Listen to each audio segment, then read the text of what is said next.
வணக்கம் மணிநிவாரணி ஃப்ரெண்ட்ஸ். நான் உங்கள் மகாராஜ் சூர்யா. எப்போவுமே எந்த வீடியோலையும் மிஸ் ஆக்காத இன்றைக்கி பெருசாக மிஸ் வச்சுருக்கேன். இன்றைக்கி பார்த்தீங்கன்னா நம்ம தமிழ் சினிமாவில் கடவுள் பாதி மிருகம் பாதி. கடவுள் இல்லை, மிருகம். கடவுள் பாதி மிருகம் பாதி கலந்து செய்த கலவை நான். வெளியே மிருகம் உள்ளே கடவுள், விளங்க முடியா கவிதை நான். வில்லன்களை பற்றி பார்க்க போகிறோம். அதுக்கு தான் இந்த பெரிய மிஸ்ஸை வாங்க பார்க்கலாம். தமிழ் சினிமாவில் வில்லன்களை பார்த்தீங்கன்னா இப்போ இருக்கிற ஜென்சி கிட்ஸுக்கு அந்த வில்லன்களோட கேரக்டர் பேரோ வில்லன்களோட பேரே தெரியாது. ஃபுல்லாக சப்பாத்தி மாவை நார்த்துலேருந்து இம்போர்ட் பண்ணி இறக்கிக்கிட்டு இருக்காங்க.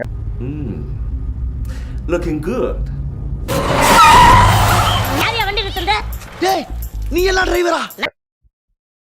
ஒரே ஒரு பாரபட்சமா ஒரே ஒரு வில்லன் ஜென்சி கிட்ஸுக்கு துப்பாக்கியில வித்யுத் ஜமான் மட்டும்தான். ஆனால் 80s 90s கிட்ஸுக்கு அப்படி கிடையவே கிடையாது. ஏகப்பட்ட வில்லன் பேரை அடுக்கிக்கிட்டே இருப்பாங்க. லைனாக லிஸ்ட்டு வந்துக்கிட்டே இருக்கும். 80s 90s கிட்ஸோட வில்லனுக்கு அவங்க லைஃப் ஸ்டைல்லே கலந்துருப்பாங்க வில்லன்ஸ். செய்யுள் மனப்பாடம், மேக்ஸ் டேபிள்ஸு என்ன பேர்களை ஒப்பிப்பாங்க 90s கிட்ஸ் 80s கிட்ஸ். சமீப கால தமிழ் சினிமாவில் பார்த்தீங்கன்னா துப்பாக்கி படத்துக்கு அப்புறம், சமீபம்னு சொல்ல முடியாது, துப்பாக்கி படத்துக்கு அப்புறம் 10-15 வருஷமாக தமிழ் சினிமாவில் வில்லனே கிடையாது. ஃபுல்லாக கண்டென்ட் ஓரியன்ட் மூவிஸ் மட்டும்தான் நீங்கள் பார்த்தீங்கன்னா தமிழ் சினிமாவில் ஜெயிச்சுக்கிட்டே இருக்குது. என்ன தான் பார்த்தீங்கன்னா கண்டென்ட் ஓரியன்ட் மூவிஸ் ஜெயித்தாலும் ஆனால் மக்களை எளிய மனிதர்களை ஹிட் பண்ணுறது கண்டென்ட் மூவிஸ் கிடையாது. ஜனரஞ்சகமான ஆக்ஷன் படங்கள் மட்டும்தான் எளிய மனிதர்களை நரம்பில் காதலும் வீரமும் மக்கள் மனசில் குடியிருக்கு. நான் காலேஜ் படிக்கும்போது காலேஜை கட்டடிச்சிட்டு நான் போய் பார்த்த படங்கள்லாம் பார்த்தா ரொம்ப ஆக்ஷன் ஓரியன்ட் மூவிஸ்லாம் இப்போ நிறையா வரும். அப்போ ஹீரோஸ் படங்கள் போய் பார்ப்போம். சூர்யா அவர்களோட சிங்கம் 2 படத்துக்கு போயிருந்தோம். அந்த டைமில் பார்த்தீங்கன்னா வந்திருந்த மக்கள் கூட்டம்லாம் ரொம்ப டெய்லி வேஜஸுக்கு போகிறவங்க, அடித்தட்டு மக்கள், வாட்ச்மேன்ஸ், அதாவது யூனிஃபார்மோடையே உட்காந்துருந்தாங்க தேட்டரில். இந்த சாப்பாட்டு மூட்டையோடு எல்லாமே வந்திருந்தாங்க டெய்லி வேஜஸ் மக்கள், தின வேலைக்கு போகிறவங்க. ஸோ அந்த நேரத்தில் இன்டர்வல் அப்போ டோட்டல் சைலண்ட் தேட்ரு, அதிருது இன்டர்வல் முடிஞ்சு. ஸோ வெளியே வந்த மக்கள் பார்த்திங்கன்னா முழுக்க என்ஜாய் பண்ணாங்க.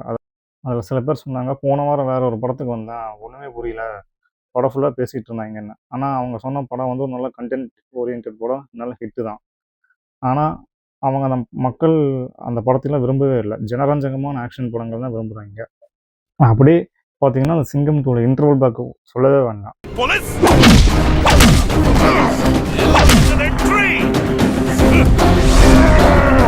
அப்படி பிடிச்சிட்டு டேக் பாஸ்போர்ட் டேக் அப்படின்னு சொல்லி தப்பான இங்கிலீஷில் நம்ம வடிவேல் மாதிரி மன்சோலிகான் பேசுவார். சூர்யா சார் போய் டக்குன்னு பிடிச்சி ஆப்ரேஷன் டி டேனியை கழுத்தை பிடிச்சி கொஞ்சம் இழுத்துட்டு வருவார். அதுக்கு அந்த சீனுக்கு தேட்டரே டோட்டல் சைலண்ட்டு. அப்படி ஜனரஞ்சகமான சிங்கம் 2, சாமி, இந்த மாதிரியான படங்கள் தான் நம்ம எம்ஜிஆர் சிவாஜி காலத்துலன்னு இருக்குது. மக்களுக்கு கொடுமை பண்ணுற வில்லன்களை தூக்கி போட்டு எம்ஜிஆர் புலப்பார், நம்பியார், அசோகன், அந்த மாதிரி ஆட்களையெல்லாம். அப்படியான வில்லன்கள் ஏன்னு பார்த்தீங்கன்னா நம்மளுடைய சைக்காலஜிக்கலே நமக்கு நம்ம லைஃப்லேயே நிறைய பேருக்கு நமக்கு பிடிக்காது. அவனுங்களை போய் அடிக்கணும் கொல்லணும்லாம் தோணும். அந்த மாதிரி நேரத்தில் பார்த்தீங்கன்னா நம்ம பியூராக ஸ்க்ரீனில் நம்ம கனெக்ட் பண்ணிக்கணும். ஒரு ஹீரோ வில்லனை பிடிச்சி புழக்க போகும்போது சைக்காலஜிக்கலே நம்மளே மனநலமாகவே அவனை நம்ம அடிக்கிற மாதிரி இருக்கும். ஸோ நமக்கு பிடிக்காதவனை அங்கே பொருத்தி பார்ப்போம். ஸோ அதுதான் நாடி நரம்பெல்லாம் மக்களுக்கு அட்ராக்ஷன் இருக்குது ஒரு வைலன்ஸ் மேலே, ஒரு சண்டை படங்கள் மேலே. ஒரு காலத்தில் தமிழ் சினிமாவில் டேரக்டர்ஸ் சினிமா டேரக்டர்ஸ் வில்லன்ஸை பக்காவாக கேட்டகரைஸ் வைஸாக ஹேண்டில் பண்ணிகிட்டு இருந்தாங்க. டிஃப்ரெண்ட் டைப்ஸ் ஆஃப் வில்லன்ஸ் இருந்தாங்க தமிழ் சினிமாவில். பார்த்திங்கன்னா ஒரு ஜீப் உடைக்கிறவன், 100 பேர் அட் டைம் அடிக்கிறவன், அவனாம் வில்லன் கிடையாது. அவன் அந்த மாதிரி வில்லன்ஸ் தான் இப்போ இருக்காங்க நம்ம தமிழ் சினிமாவில் இந்த டைமில், கரண்ட் டைமில் மசாலா படங்களில். ஆனால் அந்த டைமில் பக்காவாக யூஸ் பண்ணாங்க. உதிரி பூக்களில் மகேந்திரன் சார் ஒரு மாதிரி யூஸ் பண்ணியிருப்பார். வசந்த் சார், நம்ம சூர்யா சார் நேருக்கு நேர் படத்தில் அறிமுகப்படுத்தலாம் டேரக்டர் வசந்த். அவர் பார்த்திங்கன்னா அவர் தான் ஃபுல் அண்ட் ஃபுல் ரியாலிட்டிக். நம்ம மனிதர்களுக்குள்ள மனிதராக இருக்கிற நமக்குள்ளே இருக்கக்கூடிய ஒரு நல்ல திங்கிங், ஒரு கெட்ட திங்கிங், அதுதான் ஹீரோ வில்லன். அதை கரெக்டாக சைக்காலஜிக்கலாக ஹேண்டில் பண்ணியிருப்பார். உதிரிப்பூக்கள் படத்தில் பார்த்தீங்கன்னா ஒரு ஊரையே தன்னோட சுயநலத்துக்காக கண்ட்ரோல் வச்சுருப்பார் அந்த விஜயன் சார். அந்த கிளைமேக்ஸில் இருக்கான தண்டனையை வந்து அந்த செகண்ட் ஹீரோ ஒருத்தர் வருவார், அவர் கொடுக்க மாட்டார், ஊர் மக்கள் சேர்ந்து தான் கொடுக்கும் அந்த கேரக்டருக்கு எண்டு. அதே மாதிரி முள்ளு மலரும் படத்தில் பார்த்தீங்கன்னா பாதி ஹீரோ பாதி வில்லனாக இருப்பார் ரஜினி சார். என்ன பண்ணியிருப்பாங்கன்னா அதில் சரத்பாபு சாருக்கும் ரஜினி சாருக்கும் ஆகவே ஆகாது, சுத்தமாக ஆகாது படத்தில். அந்த டைமில் டோட்டலாக பார்த்தீங்கன்னா ரொம்ப தோற்றத்தில் ரொம்ப வயதான ஒரு ஆள் வெண்ணிரடை மூர்த்தி சார், அவருக்கு போய் தங்கச்சியை வந்து கல்யாணம் பண்ணி தராங்கிற ஒரு நிர்பந்தத்தில் போயிடுவார் ரஜினி சார். சரத்பாபு சாருக்கு கல்யாணம் பண்ணி தர மாட்டேன்னு போயிடுவார். அந்த டைமில் ரஜினி சார் மேலே ஒரு ஈகோ வரும், ஆடியன்ஸுக்கே பார்க்க கோவம் வரும். ஸோ அந்த ஈகோ தான் வந்து அது ஒரு டைப்பான வில்லன். இது வந்து ஒரு மாதிரியான வில்லன்ஸ். நம்ம வசந்த் சார், டேரக்டர் வசந்த் ஆசை படத்துலலாம் பார்த்தீங்கன்னா பிரகாஷ் ராஜ் சார் வந்து நின்னாலே கொலை நடுங்குவார். என்ன சார் அங்கேருந்து தெரியலையா? இல்ல கையில தொட்டு பார்க்கலாமே, விடாதுன்னு வேண்டாம். ஐயோ தாராளமா பாருங்க சார். நாய் இதோ நிக்கிறாரு, இவராலதான் நாய் செத்து போச்சு. என்ன இல்லையா? போங்க சார், அந்த பக்கம் போங்க சார். அநியாயமா நாயை கொண்டுட்டு என்ன பண்ணுவாருன்னு. ஸோ அந்த மாதிரி ஒரு சைக்கோவான ஒரு வில்லன்ஸை வந்து ஹேண்டில் பண்ணவர். அதில் இன்னொரு ஸ்பெஷலாக ஒன்று பண்ணியிருப்பார் சார். அந்த படத்தில் பிரகாஷ் ராஜ் சார் கேரக்டர் பார்த்தீங்கன்னா ஒரு நீட்டாக அயன் பண்ணி பக்கா ஸ்டைலிஷாக ஆர்மி ஆஃபீஸர், தாடி, இந்த மரு அதெல்லாம் எதுவுமே இருக்காது. இன்னொன்று சொசைட்டியில் என்ன ஒரு இம்பார்ட்டன்ஸ் இருக்குன்னா lawyer, auditors, government staffs, police இவங்கெல்லாம் ரொம்ப நல்லவங்கன்னு வந்து இருக்குது. ஹையர் போஸ்ட்டில் இருக்கக்கூடிய ஆட்கள் எல்லாமே வந்து ரொம்ப நல்லவங்க இருப்பாங்க பர்சனல் லைஃப்லன்னு. அது எதுவுமே கிடையாது. மனிதர்கள் எல்லாமே ஒரு என்ன ஒரு உயரிய பதவியில் இருந்தாரோ கேவலமான ஆட்கள் தாங்கிறத வந்து வசந்த் சார் பண்ணியிருப்பார் அவர் படங்களில். அப்புறமா தனுஷ் அவர்கள் நடித்த ஆடுகளம், எஸ்ஜே சூர்யா சார் ரொம்ப நாளுக்கு அப்புறம் கம்பேக் கொடுத்த இசை படம், ரெண்டுத்துலேயும் பார்த்தீங்கன்னா ஒரே டைப் ஆஃப் வில்லன் தான். தங்கிட்ட தொழில் கற்றுக்கிட்டவன், நான் ஒரு 40-50 வருஷமாக 40 வருஷத்துக்கு மேலே நான் கற்றுக்கிட்ட விஷயம், நான் அடைஞ்ச சக்ஸஸை வந்து ஒருத்தர் 3 வருஷத்தில் 2 வருஷத்தில் அடையிறாங்கிற அந்த ஒரு ஈகோவோட உச்சம் தான் 2 கேரக்டரும். இசைப்படம் பார்க்கும்போதும் கூட 2 மியூசிக் டைரக்டர் சம்மந்தமான ஒரு படம்னு சொன்னாங்க. ஆனால் எனக்கு ஆடுகளம் படம் பார்க்க போகும்போது எனக்கு என்னென்னா பாலுமகேந்திரா அவர்களுக்கும் வெற்றிமாறனுக்கும் நடந்த ஈகோ மாதிரி தான் எனக்கு பட்டுச்சு. ஐ மீன் வெற்றிமாறன் அவர்கள் வந்து அசிஸ்டண்டாக இருந்தார் பாலுமகேந்திரான்ட்ட, டேரக்டர் அசிஸ்டன்ட் டேரக்டர் ஈகோவாக இருக்கும்போது தான் எனக்கு தோணுச்சு. அது அப்படியே இங்கே போலீஸ் சண்டை அந்த மாதிரி மாற்றி படமாக பண்ணியிருப்பாருன்னு நினைக்கிறேன் வெற்றிமாறன். தமிழ் சினிமாவில் ஸ்டைலிஷான வில்லனுங்கிறது கான்செப்ட் வந்து சித்தார்த் அபிமன்யு தனியார் ஒன்றில் அந்த கேரக்டர் தான் அரவிந்த் சாமி அவர்கள் நடித்த கேரக்டர் தாங்கிற மாதிரி ஒரு பிம்பம் இருக்குது. ஆனால் அது கிடையாது. பக்கா ஸ்டைலிஷான வில்லனுங்கிற யாருன்னு பார்த்தீங்கன்னா பிருத்திவிராஜ் சுகுமார். ஆமாம், நிறைய பேர் பிருத்திவிராஜ் சார் அவர்களுக்கு வந்து நம்ம மலையாளம் ஹீரோ, அவர் வந்து ஃபஸ்ட்டு படம் வந்து மொழின்னு நினச்சிக்கிட்டு இருக்காங்க. ஆனால் மொழி கிடையாது ஃபஸ்ட்டு படம். ஆனால் கனா கண்டேன் தான் வந்து ஃபஸ்ட்டு படம்.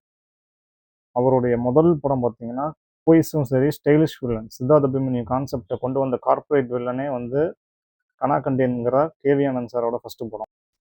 அந்த கனா கண்டேன் படத்தில் பார்த்தீங்கன்னா ஹீரோ ஓடிட்டே இருப்பார், பதட்டமாயிட்டே இருப்பார் வில்லன் அடிக்கிறதுக்கு. ஆனால் வில்லன் வந்து நின்ன இடத்துலேருந்தே ஜெயிச்சுட்டே இருப்பார். பிருத்திவிராஜ் ஃபுல்லாக சின்ன சின்ன சைக்கலாஜிக்கல் விளையாட்டு விளையாண்டுருப்பார் ஹீரோங்கிட்ட.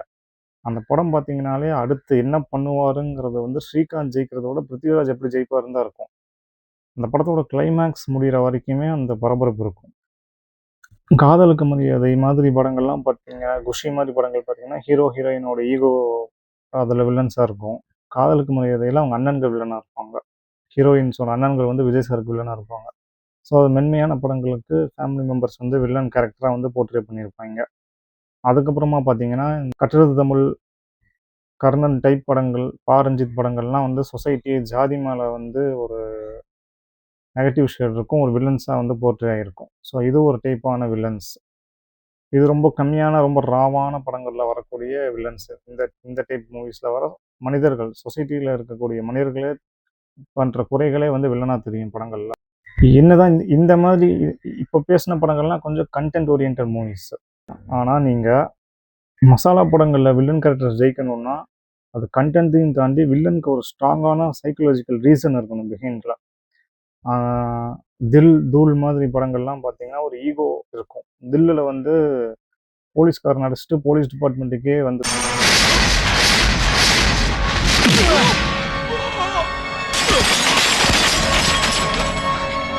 ஏங்குற அந்த ஆஷிஷ் வித்யார்த்தி அவர்களோட ஈகோ வந்து விக்ரம் சார் மேலே ஸ்ட்ராங்காக இருக்கும். ஸோ நம்ம பர்சனலாக கனெக்ட் பண்ணிக்கிறதுக்கு ரொம்ப ஹெல்ப்ஃபுல்லாக இருக்கும் அந்த கேரக்டர். தூள் படத்தில் அதே மாதிரி தான், தம்பி கையை உடைச்சிட்டு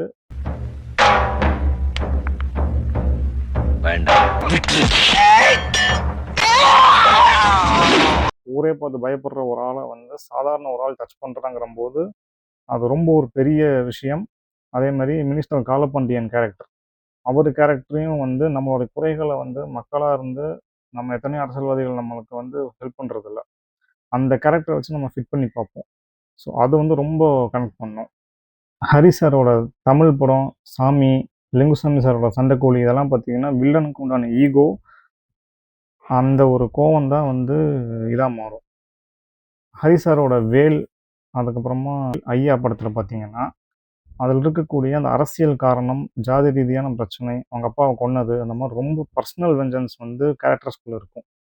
ஸோ அந்த கனெக்ட் தான் வந்து வில்லன் கேரக்டர் ரொம்ப ரொம்ப ஸ்ட்ராங்காக இருக்கும். ஹீரோ கேரக்டரை விட ஒருபடி மேலேயே இருக்கும் வில்லன் கேரக்டர் ஹரிசார் படங்களில்.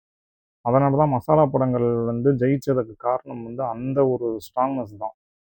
கே சிவகுமார் சாரோட பிஸ்தா படத்துலேயே பார்த்தீங்கன்னா கார்த்தி சார் நக்மா மேடமோட ஜாலியாக போயிட்டு இருக்கும். ஒரு லெவலுக்கு மேலே அவங்க ஒருத்தவங்களுக்கு ஹெல்ப் பண்ணிட்டுருப்பாங்க. அவங்க அக்காவை லவ் பண்ண லவ்வருக்கு வந்து ஹெல்ப் பண்ணிட்டுருப்பாங்க. அவங்க அக்கா இறந்துருப்பாங்க. அந்த லவ்வர் பார்த்தீங்கன்னா இவங்ககிட்ட காசை மட்டும் வாங்கிட்டு ஏமாத்திட்டு இருப்பாங்க. ஸோ அந்த மாதிரியான ஒரு துரோகம், சீட்டிங்ஸ், அந்த மாதிரி ஒரு ரியலிஸ்டிக்னஸ் வில்லன்ஸாக இருக்கவங்களுக்கு அந்த கேரக்டரைசேஷன் இருந்தால் மட்டும்தான் பார்க்குறவங்களுக்கு ஈஸி கனெக்ட் இருக்கும். ஹரி சார் எந்த அளவுக்கு மாஸ்டர்னு பார்த்தீங்கன்னா, என்னடா அவன் மசாலா டைரக்டர் மாஸ்டருங்கிறானேன்னு பார்க்குறீங்களா? வில்லன்ஸை ஷேப் பண்ணுறதுலாம் அவர் தான் மாஸ்டர். நீங்கள் போய் யூடியூப்பில் ஐயா படத்தை பாருங்கள். அதில் வந்து பிரகாஷ் ராஜுக்கு ஒரு குழந்தை பிறக்கும். சரத்குமார் அவர்கள் வீட்டிலேருந்து போவாங்க குழந்தைய பார்க்குறதுக்கு, லக்ஷ்மி அம்மா. அப்போ போகும்போது அந்த குழந்தை வந்து கருப்புசாமி பொண்டாட்டி உள்ள பெற்றிருக்கு.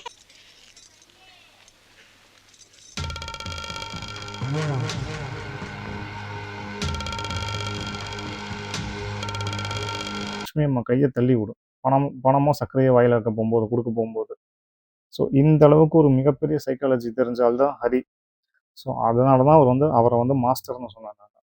கில்லி படத்தில் பிரகாஷ் ராஜ் சார் கேரக்டரை பார்த்தீங்கன்னா, அவர் இப்படி இப்படி சுற்றி சுற்றி அடிக்கிறதுனாலையோ, அப்படி கழுத்து இப்படி இப்படி ஆட்டுறதுனாலையோலாம் அந்த படம் வந்து ஓடலை. அந்த படம் ஓடினதுக்கு காரணம் அந்த பெண்களுக்கு உண்டான பிரச்சனை. அது ஒரு மெயின் ஸ்ட்ரீம் ஆர்டிஸ்டிக் மூவியாகவும் பண்ணலாம். நீங்கள் உங்கள் ஃப்ரெண்ட்ஸ், ஃபேமிலி, உங்கள் சொசைட்டிலே நீங்கள் பாருங்கள். உங்கள் ரிலேஷன்ஸ் சைட்லேயே பார்த்தீங்கன்னா, பெண்களை விட 10 வயசு 15 வயசு முட்டாள்தனமாக அப்பா அம்மா வந்து மாப்பிள்ளை கிட்ட காசு இருக்கும், மாப்பிள்ளை கிட்ட வந்து சொத்து இருக்கு, மாப்பிள்ளை ரொம்ப நல்லவன்னு சொல்லிட்டு கல்யாணம் பண்ணி வச்சிருவாங்க. பொண்ணை விட என் பையன் 20 வயசு மூத்தவன் தான். அதனால என்ன, இவங்க ஐயாவுக்கும் எனக்கும் கூட தான் 24 வயசு வித்தியாசம். நாங்க குடும்பம் நடத்தலையா, புள்ள பெத்துக்கலையா? ஏன் என்ன புரிஞ்சுக்கவே மாட்டேங்கிறேன். அந்த உறவுகள் வந்து சில பேர்த்துக்கு வந்து அதை பிடித்து தான் பண்ணுறாங்க சில பெண்கள். அது அவங்களோட தனிப்பட்ட விஷயம். நான் பர்சனலாக என்னுடைய ஃபேமிலி சைடு, ரிலேஷன் சைட்லேயே நான் அப்சர்வ் பண்ண போகும்போது அவங்களாம் பேசுகிறது சில டைம் காதில் கேட்கும். விருப்பம் இல்லாமல் தான் வாழ்கிறாங்க. ஸோ இந்த மாதிரியான ஒரு ரியலிஸ்டிக் லைஃப் வில்லன் தான் பிரகாஷ் ராஜ் சாரோட முத்துப்பாண்டி கேரக்டர். ஏகப்பட்ட பெண்கள் வெளியே சொல்ல முடியாத சோகம் தான் அது. அந்த படத்தில் முத்துப்பாண்டி கேரக்டர் அடி வாங்க போகும்போது ஆண்கள் விட விஜய் சார் ஃபேன்ஸை விட பெண்கள் தான் ரசிச்சிருப்பாங்க அந்த படத்தை. விஜய் சார்கிட்ட அடி வாங்க போகும்போது விஜய் சார் கேரியரில் மிகப்பெரிய படம் அது. தமிழ்லேயுமே என் சினிமாலேயே வந்து ரொம்ப ரொம்ப முக்கியமான வில்லன் படம் வந்து கில்லி. ஸோ அதுதான் ரியாலிட்டி. தமிழ் சினிமாவில் நீலாம்பரி கேரக்டரு, சிட்டி ரோபோட்டு, சிவாஜியில் சுமன் கேரக்டரு, அதுக்கப்புறமா கில்லி, திமிரு, இந்த மாதிரி வில்லன்ஸு, வாலி அஜித் சார், இந்த மாதிரி படங்கள் பார்த்து பார்த்து பார்த்து பார்த்து இப்போ ஏதோ குழந்தைங்க எழுதுகிற கோடிட்டிடங்களை நிரப்புதல்ங்கிற மாதிரி தமிழ் சினிமாவே வில்லனை காணோம்னு வந்து வில்லனை நிரப்புதல்ங்கிற மாதிரி இருக்குது நிலமை. இந்த நிலமை மாறுதான்னு பார்ப்போம். உங்களுக்கு பிடிச்ச வில்லன்ஸை கீழே கமெண்ட் பண்ணுங்கள். நீங்கள் பார்த்து கொலை நடுங்கின வில்லன்ஸா? இன்னும் உங்களுக்கு இந்த வீடியோ பிடிச்சிருந்தா சேனலை சப்ஸ்கிரைப் பண்ணுங்கள். ஃப்ரெண்ட்ஸ் அண்ட் ஃபேமிலிஸ்க்கு இந்த வீடியோஸை ஷேர் பண்ணுங்கள். மறக்காமல் கீழே பெல் பட்டனையும் ட்ரைங் அமுக்குங்க.